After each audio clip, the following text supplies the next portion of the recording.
see a situation of a festive season of extremely low levels of load shedding.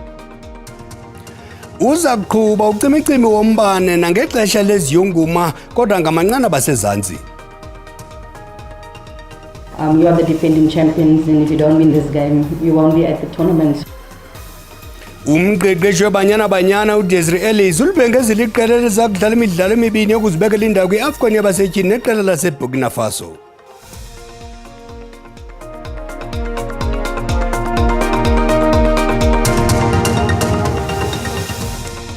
Xa besixesha kuze nexesha likuxabise njengesiqhelo ngeli xesha kula majelo ye-SABC 1 ne-DDT Iindaba uxolo malube nani. Useza kuqhuba ucimicimi wombane nangexesha leziyunguma kodwa ngamazinga asezantsi. Ukukuthethwa ngumphathi wezombane uGqirha Josiya Ramokgopa uthi okungenxa yokutsala nzima kwenkampani yezamandla e-Eskom ukuvuselela amanye amacandelo kwezinye izikhululo eziphambili. Ebethetha ngethuba etyelele izikhululo imidupi nematimba eliphalala elibhopho. uGqirha Ramokgopa uthi ngenxa yokusokola kuka-Eskom ukuvuselela amanye wamacandelo kwizikhululo useza kutsho njalo ucimicimi etshishilela nangexesha leziyunguma. Izikhululo, imidupi nematimba zikhe zajamelana nemingeni yomonakalo kumacandelo athile kulandela uqhushumbo olwenzeka imidupi kwiminyaka emibini edlulileyo. Umsebenzi olungiso usaqhuba. They found a second-hand generator that meets the same specifications somewhere in the Netherlands. We've been able to procure that, and of course they've given me an update to say that they will be able to get Unit 4 back by June of next year, 2024. Uthi imposiso into angasoze ayenze nanjengoko useza kuba khona umngeni wombane kodwa ukholelwa kuba uza kuba kumazinga asezantsi ucimicimi. We see a situation of a festive season of extremely low levels of load shedding. Kusenjalo umphathiswa uthi Eskom iza kuba nomlawuli oyinhloko omtsha osisigxina ungaphelanga lo unyaka kulandela kulahla kuka-underdirector ekubutsheni balo nyaka. That appointment should be made before the end of the year. And of course the chair of the board, the newly appointed, has also indicated the board has complied with the requirements as per the memorandum of incorporation. They've given the minister 3 names. At the right time the minister will bring those names to cabinet. uRamokgopa uphinde wagxininisa ukuba useza kuba yinto yezolo udanyacimi kodwa akazibophelela ekubeni nini kanye kanye. Urhulumente uthi kwiphulo lokubuyisela zonke izakhiwo zakhe bezohluthiwe kwahlalwa ngenkani kuzo kwinyathelo elingekho mthethweni ukuqinisekisa ukuba iziseko zikarhulumente zisetyenziselwa inzuzo emandla.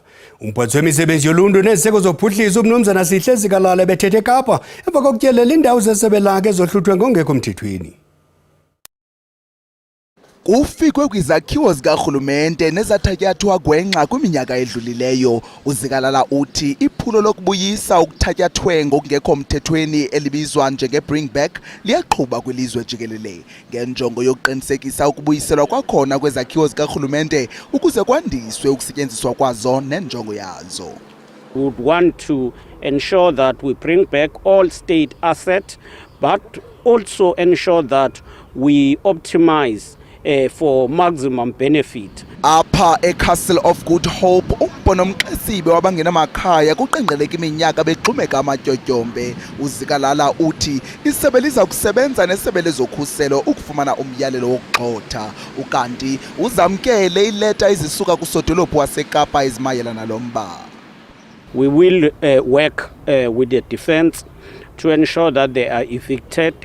And in that process, we will have to get an alternative area where they can stay. To hear that there is finally progress, that's great news. Cape Town desperately needs that property to be cleared, to be restored. People from all over the country have been complaining about the condition of the castle. Isigqeba solawulo lwaseCastle City omathathu wamacandelo karhulumente amele ukusebenzisana ukukhawulelana nesisombululo esingqengqwa nesakuthabathela uluntu ingqalelo. This is a transport hub so that people feel safe, that they feel secure, and that they feel that this oldest colonial building is accessible to all of us.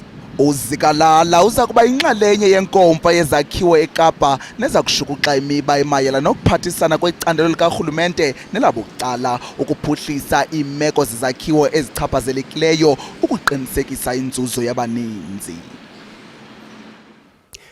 Lubuyiselwa uzinzo wenibheke eFreystata emva kokuba abahlali bevale iivenkile zabemba ngaphandle. Abahlali bebevuthwa ngumsindo emva kokuba abemba ngaphandle bevale iivenkile zabo bethintela ukuba zihlolwe ngamagosa aseburhulumenteni.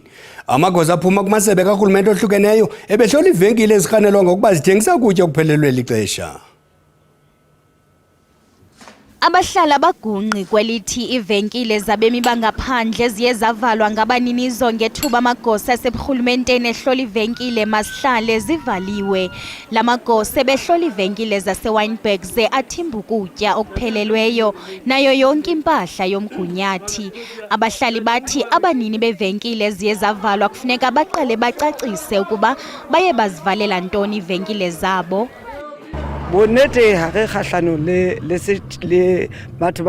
Asinangxaki nabanini bevenkile, kodwa sinengxaki ngento abayenzileyo yokuvala ivenkile zabo ngethuba amagosa karhulumente ehlola indawo ezithengisayo. Bona bayasinceda kwelinye icala kuba zikude ezinye indawo. Ndicinga ukuba amagosa karhulumente athimbe impahla yabo eninzi nebekungafanelekanga bayithimbe ngoku bamkile asinazo ezinye iindawo esinokuthenga kuzo apha elokishini. Ukanti abanye abahlali bathi sebeqalile ukuluvo lwamvila lweevenkile zabemi bangaphandle ezivaliweyo. Omnye umhlali uthi uye wamlumkisa umnini wevenkile obeqeshe igumbi kuye ukuba ayeke ukuthengisa ukutya okuphelelweyo. They open the shop at my place. So one day I buy the cakes, but I was not aware they sell the expiring goods. But I make sure about them. I make them aware about that. Kungoku nje lubuyisela uzinzo kule ngingqi.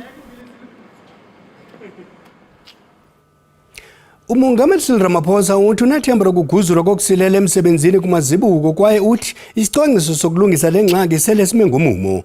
Umongameli bekutyelelo lokuhlola izibuko laseRichards Bay elijongene ikakhulu nemigodi. iTransnet ithi ukusilela kweli zibuko kubangelwa imiba iquka imeko yemozulu embi kunye nokunqongophala kwezixhobo zokusebenza. Umongameli uthi urhulumente ufuna izigadla ziphume endleleni.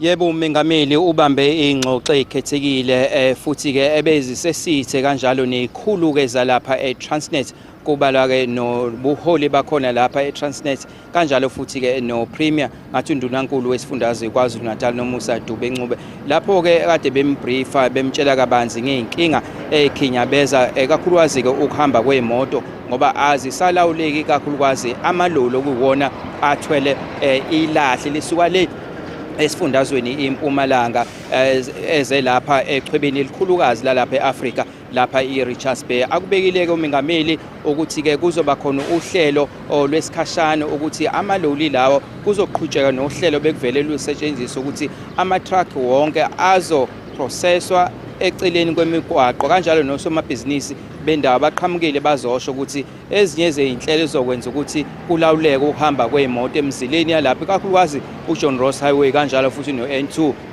ukuthi amaloli lawa kuzomela aprocesswe eceleni nje kwemigwaqo endaweni ekhona eseceleni komgwaqo. Umengameli ke ubesebeka kanje ngoludaba olumkhathaze kakhulu. I do believe that in a while we are going to be getting rid of the backlog on the roads. The trucks, as long as they are still on the road, will be coming in. But in the end, we want the trucks off the roads.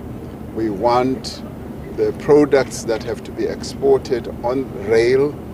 And we are working towards that plan. And the plans that we've got for this precinct are quite of high quality, and there's going to be a lot of investments, up to 160 billion rand. Eindabeni ze-SABC nginguvusi Khumalo eRichards Bay. Kwalapha izindabeni ilizwe laseKhatar liququzelela ukukhululwa kwama-Israyeli kunye nabanye abantu bamanye amazwe lithi isivumelwano sokubekwa phansi kwezixhobo siyaqala ukusebenza ngentsimbi yesixhenxe kusasa ngomso kodwa masithume umntwana evenkileni kuqala.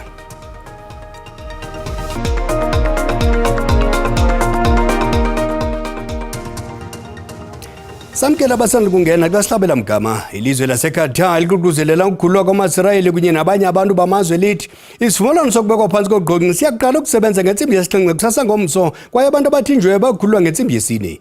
Israyeli kunye neHamas bavumile ukuphelisa imfazwe iintsuku ezine ukuvumela uncedo kunye nokukhulula abathinjwa abangama-50 abathinjwe liqela leHamas ngokutshintshiselana ubuncinane nabathinjwa abayi-150 bamaPalestina abavalelwe kwaIsrayeli. IHamas ithi bangaphezulu kwe-13 lamawaka abantu basePalestina ababuleweyo ukususela oko ingxabano yaqala ngomhla wesi-7 ku-Okthobha. Ihlabathi jikelele likujonge ngamehlo abomvu ukuqala kwesivumelwano sokubekwa phansi kwezixhobo emva kombhodamo wemfazwe egquba kumda weGaza. Abo balinde ukukhululwa kwabo bathinjiweyo baqhoboshe iminwe kuba ixesha liqhatshwe yinja. These children who have been living in this unbearable and unbelievable and unimaginable situation should be certainly going home to their families. IHamas ithi ukubekwa phansi kogqonci iyakuba ngowona mzuzu ujonge ngamehlo abomvu kule mfazwe. We exchanged suggestions and responses here and there under the auspices of Qatar and Egypt. Thank you for that. And we have appreciated them from the very first day. But we believe that we're in a decisive moment in this matter. Inkulumbuso yakwaSirayeli uBenjamin Netanyahu usavutha bhe ngumsindo kwaye usafuna kudityanwa itshatshalazini. The first goal, the elimination of Hamas, does not stop until it's done.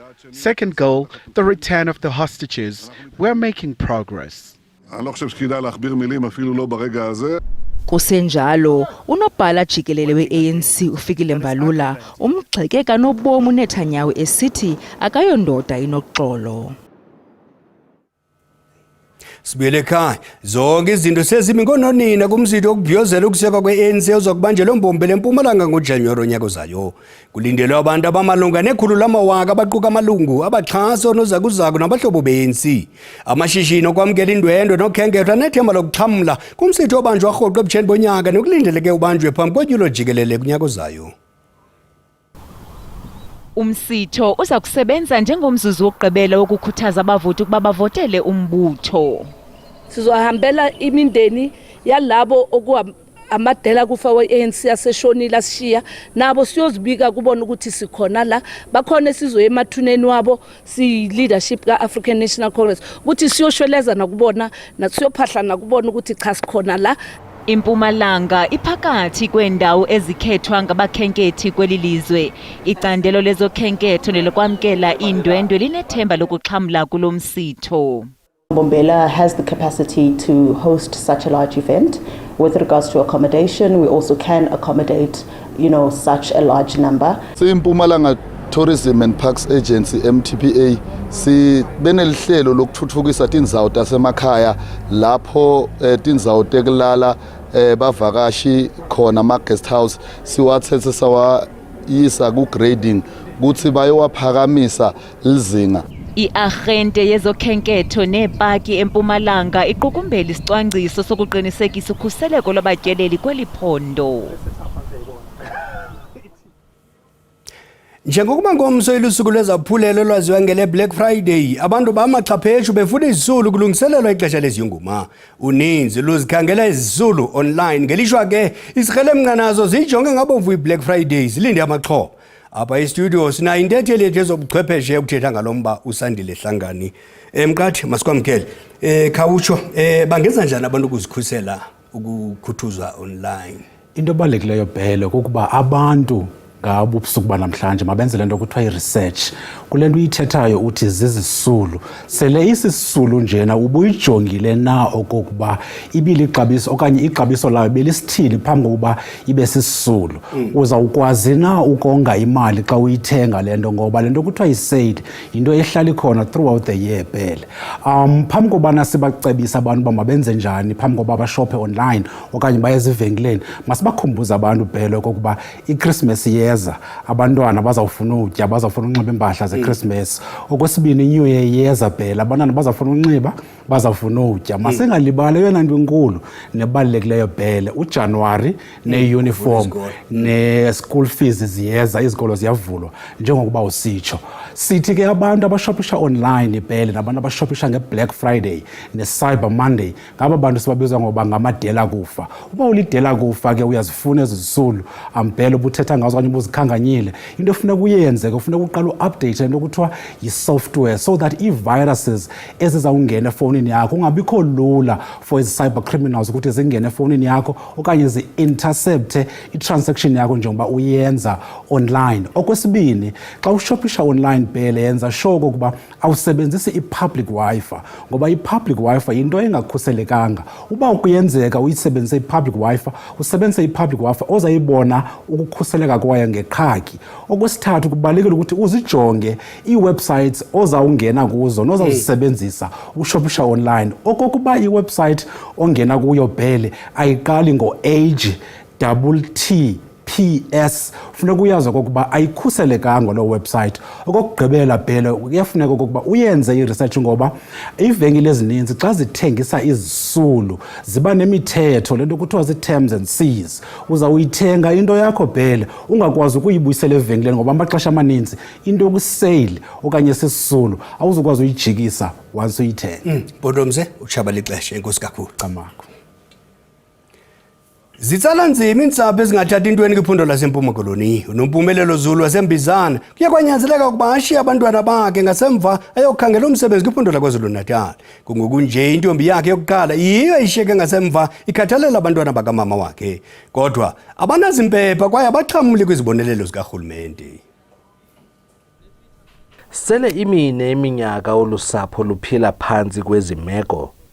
Intwazana eneminyaka eli-18 inakekela abantakwabo abane. Kweli khaya kukhe kunqabe nento esiwa phansi kwempumlo. Engicela bangahlala umuntu because iyanetha la. Yonke into ibheke thina sisingabantwana uma akekho ke semsebenzini phantela thina. So naye akasebenzi umsebenzi ocaba. Usebenza ema-kitchen basilala isidlile. So awazi uba xa ingaba efayile imali ilentuza ithenga udla kwenyanga. Le meko baphile phansi kwayo ibahlukumezile ngakumbi kwemeko yengqondo. Ndiyacinga into yobana ilenzile banoxinzelelo engqondweni and even nempahla zokunxiba abanazo eziba ubona imeko yabo. Kunye nemibutho yamalungelo abantwana izama ukuncedisa. Ne-finishing forms sakwazi ufumana imadlana kamba enye imali sayifumana kwi-group yama foreign brothers asi-donate up to a maximum of 3,000 rand sakwazi ukubanika yona injalo saphinda senze after imvula ezi sazobancedisa ngokutya. Eyona nto siyibona ke kungumntwana oyintombazane and khona abantwana abangamantombazana abancinci ba-vulnerable kule nto silwa nayo ye-GBV. Uthi urhulumente uneminyaka emine eyazi imeko elikhaya.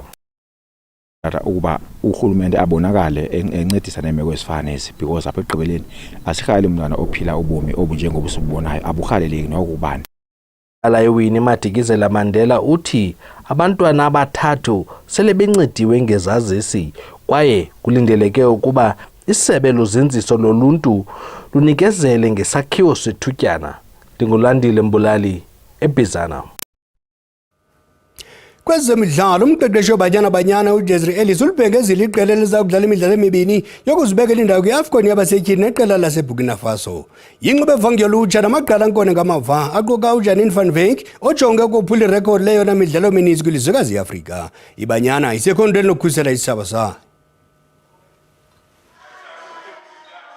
Zontathu iFolosi zabanyana uThembi Kgatlana, uJamaine Seoposinwe noHilda Magaiya abadlala phesheya kwelwandle bapikiwe kweli qela. Ulinda Mohlalo odlala eSkotlani ungenile ngelixa uRifilo Jane engalenzanga ixesha emva kokuswantsuliswa ngumonzakalo kwindebe yehlabathi. Isengumnqa okhwanqisayo qukunjelo kwegqala lomdlalo wasemva uJanine van Wyk owavinjwa umdlalo kwixa elidluleyo ze washiya nalo banyana. We will do our utmost best to get to those 2 caps. It's not just a record for her, but I think it's a record for women's football in the country. It's a record for SAFA and a record for women's football on the continent. Amaqobokazana sekhaya aza kungquzulana neBurkina Faso ngolwesine weveke ezayo ze aqukumbele into ebeyiqalile ngolwesine kweNkanga uDisemba ngolomarhanuka kwibala iLucas Moripe ePitoli kumlenze wesibini. You are the defending champions, and if you don't win this game, you won't be at the tournament. Ezintshatsheli zikhuselayo ze-AFCON ziza kudibana eRhawutini ngecawa ngaphambi kokuntingela kwilizwe likwintshona yeAfrika iBurkina Faso.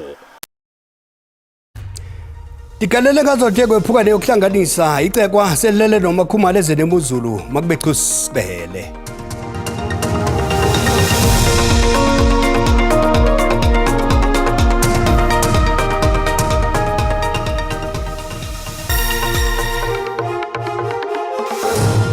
Tibulele kwibhele molweni mawethu uqikelelo lwemozulu ngokuhlanje ngokunjalo nangomso limi ngolu hlobo 30% wamathuba emvula olindelekileyo uqala pha koBotswana ukwehlele Northwest Freystata KwaZulu Natal ngokunjalo naphaya kwendawo ezikwempuma yasempuma koloni ngomso ke mbukeli sathe qolo zisine zamvula kwendawo ezifana phaya koNorthwest ukwehlela kwendawo ezikwemzantsi impuma welizwe athanba mahle ke kakhulu amathuba emvula phaya eFreystata elisuthu ngokunjalo naphaya empuma koloni njengokuba sibona yabongozwa ke mbukeli into buqaphele kaloku ezandudumo ezimandla ezilindelekileyo kwelaphondo lase-Northwest ngokuhlwa nje ngomso ke mbukeli kulindeleka into yoba endudumo ezimandla zibe khona ke napha kwelaphondo laKwaZulu Natal ngokunjalo naphaya eNorthern Cape masijonge into yoba wona amaqondo okutshisa asibeka phina ndingatsho ke mbukeli ndithi noko lihle izulu amaqondo abetha ku-16 pha eVostile 14 omhle eCalvinia kodwa kaphinda thathise ngo-25 eUppington uba ke wena usekomani lindela u-16